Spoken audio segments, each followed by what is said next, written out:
Well, it was a great college football game, and you hate for anyone to lose in that situation, especially the way it happened. Rodrigo Blankenship is and has been an unbelievable representative of the University of Georgia and kicker, and just heart goes out to him and losing in that fashion. He's an outstanding young man, and he's about all the right things in college athletics. But really proud of our guys. You know, you show a lot of mettle, a lot of toughness. You talk in terms of the character of the program, the culture of the program, the leadership of the program, and the character of the young men in that locker room. You know, we've been through a lot this year. We've been very inconsistent to this point. And the bottom line is we did what we had to do to win the ball game. You know, Ryan gets hurt, DeCarrion comes in, and Gutsy has held performance. You know, he's been limited in practice, hasn't been able to do a lot as far as those things are concerned. I thought Brian did a really good job of adjusting to get some things where he could. You know, it's hard. You don't rep much as the backup quarterback. You just don't. You don't get the many turns and reps. And I thought DeCarrion just came in and fought his butt off. I'm so proud of him. You know, defensively got some turnovers. That's what we needed. Scored on defense. Got the game in overtime. Of course, we missed the field goal, and you know, heart's breaking for Parker right there. And just give us another chance. We went for it on fourth down. I feel like we needed a touchdown in that situation. We were a little fatigued defensively. You know, and Jake was throwing the ball extremely well and throwing the ball in some really tight areas.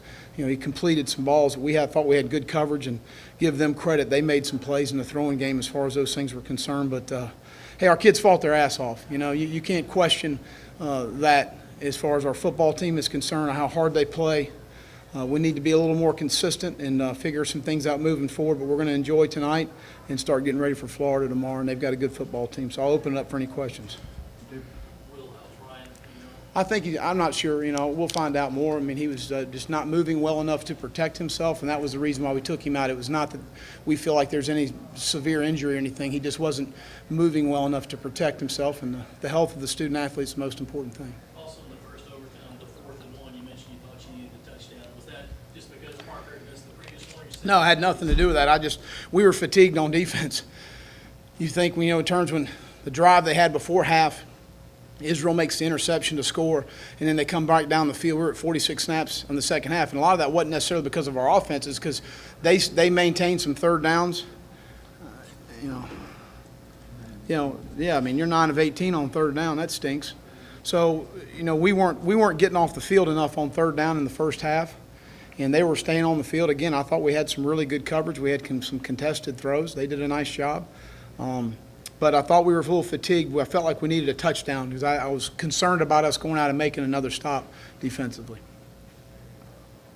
What would you say to your defensive line today? Really, well, you know, I really feel like, Colin, you know, pretty much for the whole year we've played consistently well. You know, consistently well up front. Javon's been very disruptive. Kobe played another good game. He had a couple tackles for us. Ricky Sanders continues to come on. Zach Pickens. You know, those 4 guys inside, DJ, you know, Aaron Sterling, JJ, Danny Fennell flashed in there a little bit. All of those guys have played good football for us. We just got to continue to come on defensively. We've certainly improved ourselves in how we're playing, and we've still got a lot of football to play. And that's the thing we've got to realize, and we've got to continue to press forward and move forward and put our best foot forward. But we've certainly improved in our last 3 weeks out, you know. Yeah, well, I mean, to me, it's about tackling. You know, those guys, they have really good backs. They finish runs. Swift finished a bunch of runs on us. You know, you're sitting there after a first down run, and I'm thinking, all right, it's 2nd and 8, and Kyle Krantz comes over the headset and says 2nd and 6. I'm like, damn, he gained 2 more yards. So we got to get his cleats out of the dirt better, but we tackled well on defense here. You know, we really tackled well today. And go back and watch the Notre Dame game. They held them to 23 points. I think it was 146 or 152 yards rushing. It all comes down to tackling and getting guys on the ground. We didn't have any explosive runs. Yeah, we did. Swift had 1 at 14 and White had 1 at 12. So, but nothing that was a huge momentum or field position changer, you know, as far as those things are concerned. Will, just how good does this feel to you to get that marquee win against the top 5 team? Your alma mater, their plays, your 25-point underdog. I could care less about Will Muschamp. I'm really happy for our players. I'm happy for a staff that works its ass off. I'm happy for our fan base so they can enjoy the week, and that's really what it's all about to me. But it's never about me. Well, you mentioned about being better on tackling. What have you guys done since the beginning of the season to get better with that? I wish I could tell you it was some fancy tackling drill, but it wasn't anything. We're just getting ourselves in better position to bring our feet. We're wrapping up better. We had this bad disease of wanting to butt guys down, and we think that's going to happen in our league, and it doesn't. And sometimes, for some reason, I feel like in my 4 years at South Carolina, it takes about 2 games for us to figure that out, that actually Coach may know what the hell he's talking about. How does that post-game scene compare to what you've been through as a coach? Just those moments after the field goal miss on the field with the players and fans. How's that? Well, just, it's what you want. It's why you coach in this league. It's why you coach at South Carolina, to be a part of a great win like this, a huge win for us on the road. With probably no one in the stadium other than the parents, the kids, and the people sitting in that locker room believed it was going to happen. And Ray Tanner, he believed it was going to happen.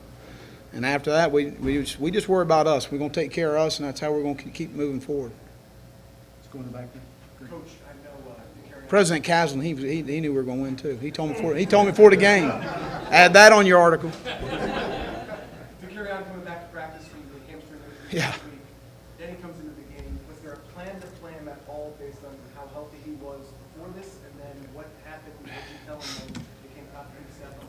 Well, unfortunately, because of the situation we're in and the lack of practice time, because he missed practice time during the open week, and so we really want to continue to develop his role as a receiver.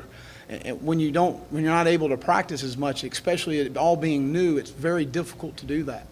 But the guy's the ultimate teammate, and it's not happening much in college athletics right now. What can I do for the team is his motto, and what can I do to help? And again, that says a lot about how he's raised, and his Atika and Lamont, his stepdad, are great people, and just really proud of that young man to be in this moment, to have this moment to help propel us to a win in that situation is huge. And I appreciate his patience and loyalty to the University of South Carolina. Stay in the back, Mitch. Coach, when, the pressure starts to mount and, the momentum starts to shift, have you ever seen one of your teams respond to get off the mat as much as they did time after time in this game? Oh, yeah. I mean, I've seen that a lot. But, at the end of the day, really proud of our guys on the road against a really good football team. And they are a really talented team that's coached extremely well. And, they convert a fourth down play. And we held them on the one PI. That was PI on the fourth down. We held the guy, shouldn't have, but we did. And then they convert the big over route in the back pylon to Robertson there. And that was the route we've worked on. We've got to work on a little bit more, obviously. But, again, it says a lot about the type young men you're recruiting. It says a lot about the character. It says a lot about belief. It says a lot about culture. It says everything you want to see demonstrated in a blue-collar organization, and that's who we are. And it's really simple to see. And anybody contests that. They just must not like the Gamecocks very much. Will, what went into the decision to try the 57-yard at the end of the Well, regular? Parker's got the leg to do it. Now, people would ask me, what is his yard line? We'd say the 35-yard line for a 52-yarder. But he's hit those before. He had the distance. It was just a little bit right. So I felt good about – I told BMAC, get us to the 40, and Parker's going to go win the game. And I'd put him in the same situation again.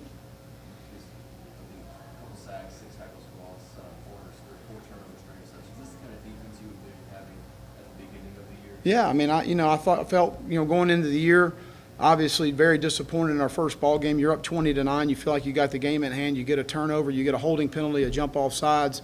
You pin them back, and they go 98 yards with a freshman quarterback. I mean, we're going to play field position in a situation and play behind our defense. There's 12 minutes to go in the game. We made the right decision to punt on 4th and 1. That was the right decision. I don't give a shit what any of y'all say. All right? And we pinned them back on the 5-yard line, and they went 95 yards. And you know what? They made the plays they had to make to win the game. We didn't stop as many explosive plays against Alabama as we needed to be. And then against Missouri, we did nothing to help our football team by how we played in the first half offensively. So, again, we'll continue to improve and get better. We gave up some yards, but they had 95 plays in the game as well. So we got to get off the field on 3rd down.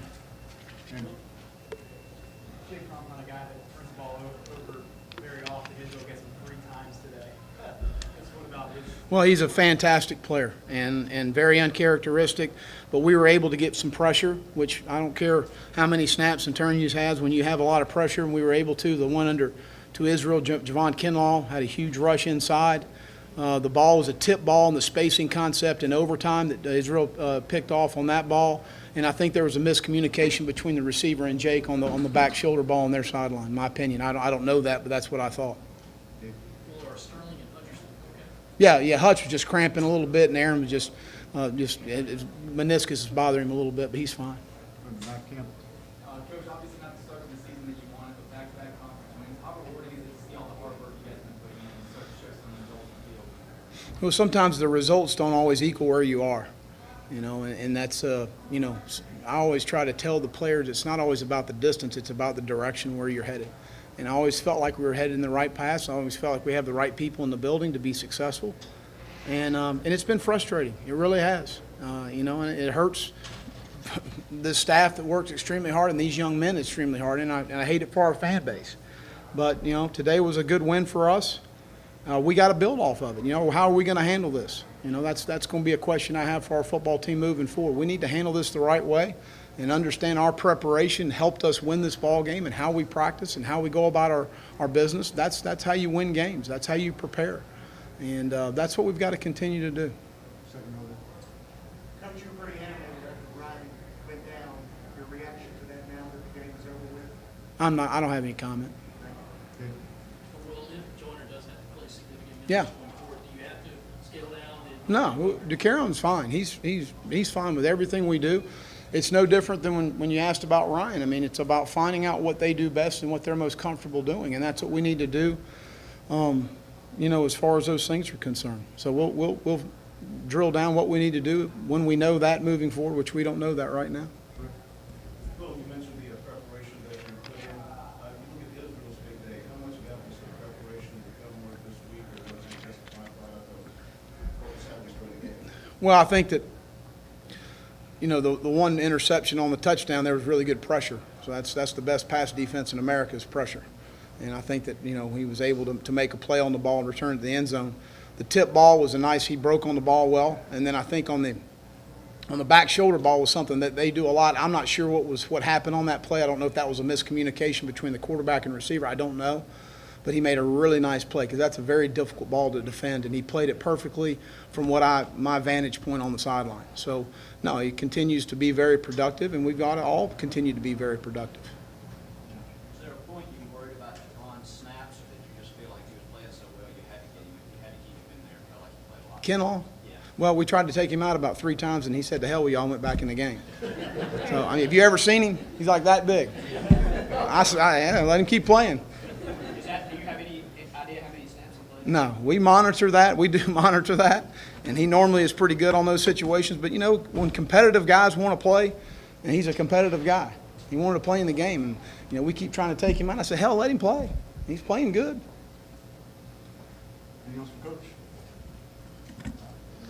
All right, thank you.